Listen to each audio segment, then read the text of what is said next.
Hello, everybody, and welcome to Hanging Out with Howie on Monday nights. To my right, my road dog and good friend John Cawley from Boston. Hey, Howie.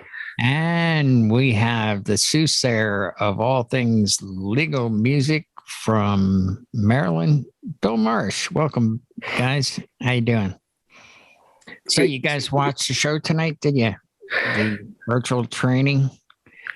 That was very, very health focused. I was surprised. Very health focused. I thought it would have been one of the four pockets dedicated to that. I didn't know they were going to go the straight 2 hours with it, but yeah, a lot of great information in there. Yeah, there was a lot of really good stuff. The To me, the regimen type stuff just doesn't fit me, but that's just me personally. I lost 60 pounds because I was one of those guys. I think that was mentioned that, yeah, after a gig, okay, you stop and you get the double, Whopper, whatever, and chomp that down on the way home late at night. But I was the guy that stopped at Wawa and got a big tub of ice cream, come home, I'd eat the whole tub of ice cream. So I stopped that like 4 or 5 years ago, and nothing else really other than eating regular and a lot of fruit. And I lost 60 pounds and I actually maintained it through the COVID. So I always heard, black hat, black shirt, black pants in the middle of the summer on the boardwalk, you'll drop 40 pounds just standing still. Yeah, there you go. That's what would happen in AC for sure. For sure. Yeah. Something that I noticed on this particular show, although there was a lot of really good stuff, it was billed as mental and physical health for the DJ. But Mitch was the only one that really touched a little bit on the mental health, and like with the affirmations he talked about and so forth and so on like that. And I've been in rough spots before, and I'm going through a little bit of a rough patch now. And what I find is I need to start taking my own advice, which I did today, and I'm feeling much better. I've got a lot of stuff done, but the mental part of it, for me anyway, is very, very important. I mean, physical, definitely, not a problem. I think there's like just a bit of a lull after doing all those large events over the winter time, and now nothing, and it's kind of like kind of a letdown. And then of course, I've got some people in my life that I love very much, that are not doing well physically, and that kind of weighs on me a bit. And I find that I am putting on my stage health and my so-called $1 million smile more often than not. And Mitch actually talked a little bit about that, where he talked about there's an ugly side to the business too. It sure is. And those are some of the things that we don't really talk about. I'll tackle this one real quick. Just for the physical side of it, there's always groups and organizations. If you want to take up jogging, there's people that'll want to go with you. You want to go to a fitness place, there's a lot of like-minded people that'll convene on that, and you're all in on it together. But as far as the mental aspect, unless you have a good network of people that you can talk to regularly, you're kind of on your own. You really don't have that sense of community when it comes to straighten out what's going on inside your own brain. Your physical health obviously starts it because you need to be of sound body and mind, and that's the motivation to get out of bed every day. But if you're carrying a lot of baggage, mentally, it's not healthy for you, just for the pressures it just puts on you. That it could inhibit you from doing the things that you want to be doing. Yeah, I'd like to go out for a walk, but I got this and that and other things to contend with. The mental health, like you say, is a very important, often overlooked, facet of entertainment. We got to go out there and be the MC and be the host and be the shining green jacket. And then when we get home, it's, we go back to our regular lives and worlds, and we have our same issues to deal with. And I think it's great. And the children being a big part of it, having a network of people you can talk to and kind of get through some of that fog. I agree. You guys agree? It kind of keeps us accountable, I guess, for lack of a better term.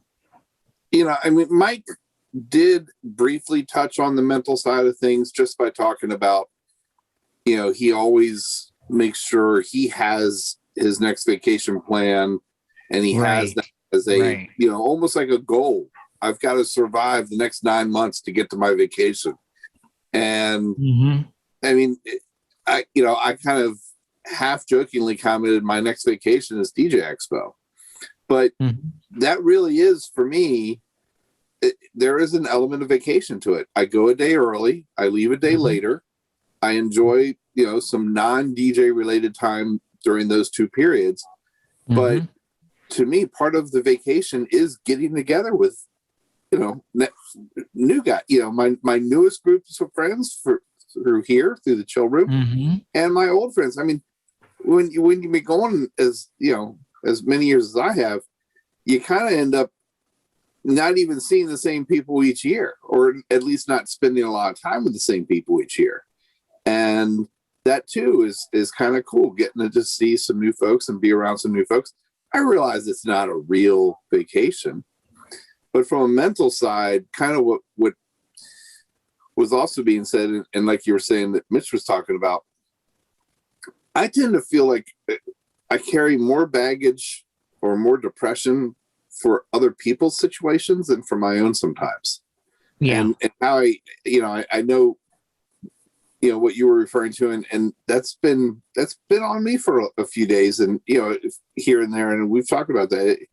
It's different for me because it's been a shorter friendship, but it's still a friendship, and it's still, like, I don't know.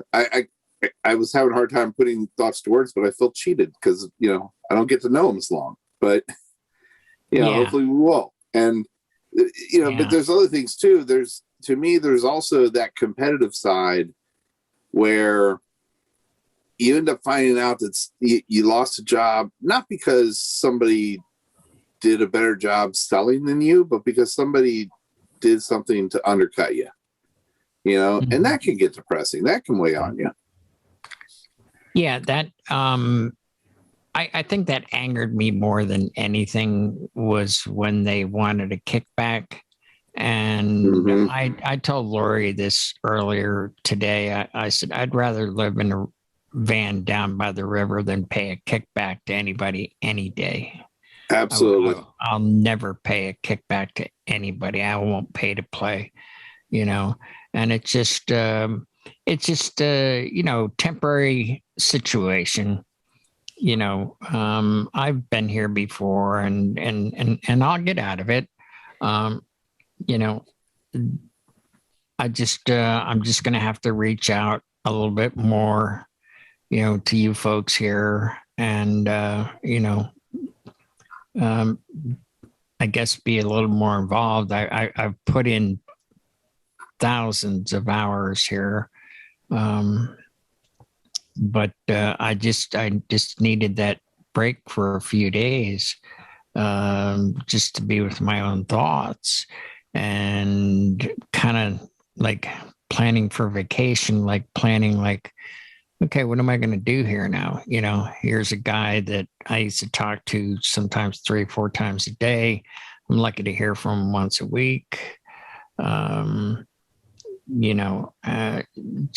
a lot of things, but somehow or another, when push comes to shove, and it's showtime, I put on my stage health, and I'll pull it off. But I think overall we're so blessed in the line of business that we're in, because even at a gig, loading in, loading out, it seldom feels like work. I mean, work can feel like work. You may hate doing the office part, you may hate the bookkeeping and the records and the taxes, but just go set up for a gig, even something like the trip to Atlantic City we'll be doing. Technically it's work, but I'm hanging out with a great bunch of DJs. Howie, I'll be working with you. We'll be doing light and sound. That doesn't feel like work. That is the vacation. Some people have to get away from work for it to be a vacation. I think we're blessed in the fact that what we do can still be so enjoyable for us, and that we haven't lost sight of how great this is, of what we're involved in and what we do. Exactly. Yeah, I couldn't have said it better. Bill had mentioned it earlier too. I consider it a vacation myself, doing these conferences and the traveling I've done. The least favorite thing for me is the sales and the bookkeeping. I don't mind lugging equipment. It actually, kept me in good shape, because let's say you have 500 pounds worth of gear. You load your vehicle, then you unload it and set it up. Then you load the vehicle. Then you get home. When you unload it, you moved a ton of stuff in one day. Literally a ton of stuff. I actually missed that. I mean, I got, I did not mind that at all. Did you ever say that to yourself as you're pulling the subs out of the back of your truck? I lift things up and put them down. I pick things up and I put them down. Yeah. Yeah. Well, and, I felt that I feel that way even about, my farm boy workouts, as I would refer to them. Back in the day when I was younger, putting up a load of hay, it was work, especially in the summertime. It was hot, sweaty, nasty work.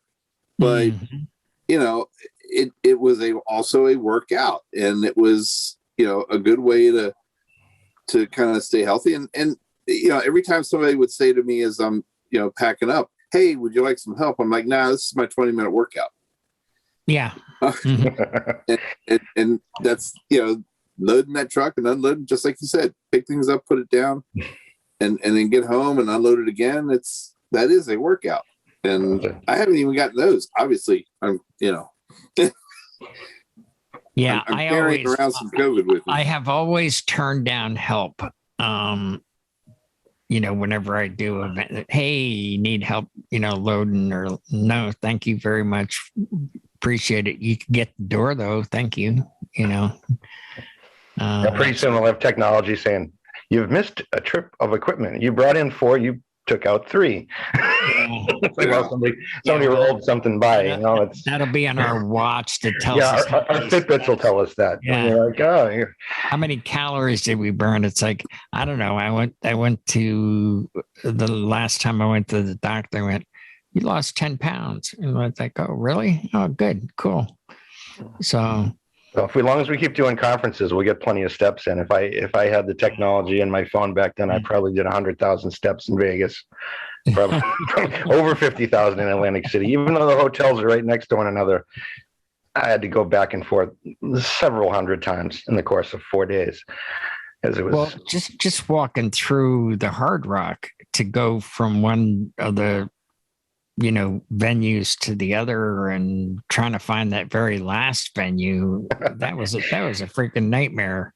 I wonder if they do that on purpose. Then the conference is in room A and this side, and then they go, "Oh, let's just for fun, let's put it way down on the other end by the ocean." Yeah, let's make them walk 5 miles. Yeah, make them get a little more exercise while they're here, since they're so health conscious, these guys. Yeah. So overall, I thought these guys did a great job tonight, Stacy and Mike and Mitch. I thought it was a very worthwhile topic. And Mitch too. I mean, getting the outside input from a random app just to give you something motivational every day. Because I don't think we give ourselves the necessary pats on the back half the time, that, hey, we're doing all right and it's all going to be okay. So maybe to just hear that from a third party, even if it's a robot app, just reminding us, keep your chin up and try to keep it moving forward is a good thing. So, all right. Anybody have some final thoughts?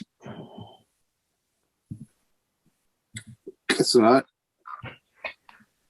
Alrighty then. Well, thank you all for tuning in. I hope you enjoyed the earlier shows, and that